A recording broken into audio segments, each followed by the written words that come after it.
So right now I'm going to connect the commandments from both lesson 40 and lesson 41.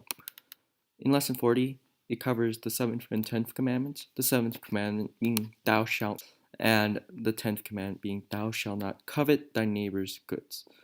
So these two commandments are really similar in the sense that the 10th commandment is like the prelude to the first commandment. If you covet someone else's items, then you have a higher chance of wanting to steal those items, right? Um, in lesson 41, it covers the 8th commandment, and the 8th commandment is bearing false witness against thy neighbor. Um, the 8th commandment is also very similar to these two because with the 8th commandment, you're really stealing away someone's dignity or stealing someone's sort of social standings away, stealing away someone's freedom with false perjury, right? Perjury right here. You're testifying falsely against someone else, and that could take away their freedom, steal their freedom, steal their freedom. It could be because you want to covet something. So you can see how all these three are connected.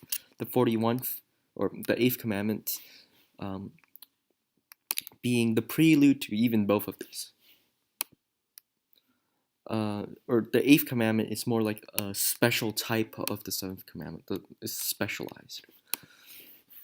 So with the 8th commandment, it says that any of these following sort of acts are considered or fall under the 8th commandment: lying, gossiping, insults, all of which steal away someone's dignity. And here it gives more of the specifics, which I'm not going to go over right now. So, like I said before, one of the types of stealing doesn't always have to be just like robbing someone.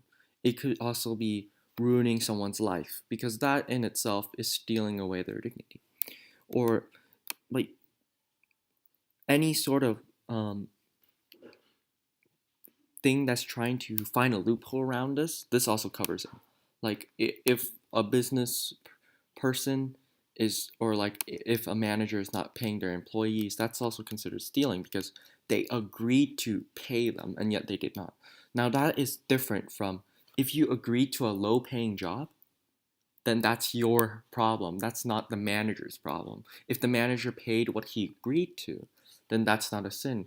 I remember there being a gospel one story about like where a man hires workers and some work the early morning workers, they were paid less than or they were paid the same as workers who came later, and how they complained, but it was not justified because they agreed to it. That gospel covers how if you agree to something, then that's your problem if it ends up not being fair, because you can't really compare if you already agreed to. And this gives more of the specifics of how if you cannot find someone, give it to charity or give appropriate money, and all of these sort of scenarios that the the 7th commandment covers. Um, the 10th commandment also covers jealousy, because jealousy is how the 10th commandment is broken. If you're jealous for someone, that's already the act of thinking or being jealous is really you're comparing two things, and that also relates to some of the sins here. If you're an employee and you see that your friend Bob here gets paid more than you, you're really sort of breaking the 10th commandment right here. Thou shalt covet thy neighbor's goods, because you're coveting what something that you agreed with your boss to be paid this amount, and you're comparing yourself with Bob next to you. So you're breaking the 10th sin, and the boss is not cheating you. He's paying your amount, so the boss did not break the 7th commandment.